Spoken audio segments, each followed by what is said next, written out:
ఇటీవల కాలంలో నేను కొన్ని టఫ్ స్టాండ్ తీసుకుంటున్నా. మనుషులు కావాలి కదా పనిచేయడానికి. గవర్నమెంట్ అంటే రన్ కావాలి కదా ముందు. ఎంతమందిని పనిష్ చేయగలుగుతాం కూడా అర్థం కావడం లేదు నాకు. క్రైమ్ లో ఒకరిద్దరు పార్ట్నర్స్ అయితే పర్లేదు, క్రైమ్ లో అందరినీ సైలెంట్ చేసి పార్ట్నర్ చేసే పరిస్థితికి వచ్చారు. నువ్వు పనిచేయాలి వచ్చేటికి. అదేనయ్యా, నువ్వు చాలా తెలివి. నీకు 5 ఏళ్ల తర్వాత నేను మళ్ళా మాజీ అవ్వాలనుకుంటున్నావు.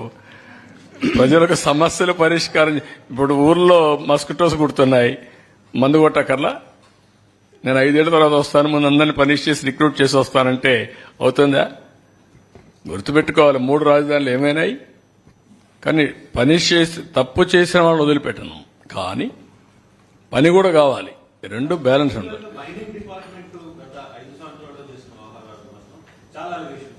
అలిగేషన్సా?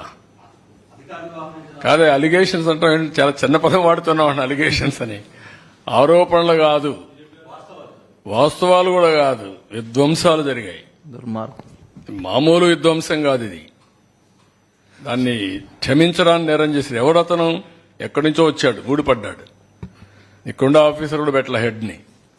దోపిడీకి యథేచ్ఛగా చేయడానికి అన్ని డిపార్ట్మెంట్లో మీరు చూస్తే క్రమ పద్ధతిలో టీటీడీ ఎక్కడ ఆఫీసర్ అతను, ఎక్కడ డిఫెన్స్ లో పనిచేశాడంట, లేకపోతే బ్రెవరీస్ కార్పొరేషన్, లేకపోతే మైనింగ్ కార్పొరేషన్, లేకపోతే ఇంకొక పక్కన ఫైబర్, చాలా అన్ని ఆల్మోస్ట్ ఆల్ రెవెన్యూ డబ్బులు వచ్చే డిపార్ట్మెంట్స్ అన్ని కూడా మీరు చూస్తే బయటని తీసుకొచ్చి పెట్టారు.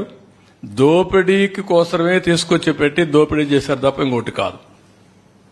అలాంటి వాళ్లే పెట్టారు అక్కడ.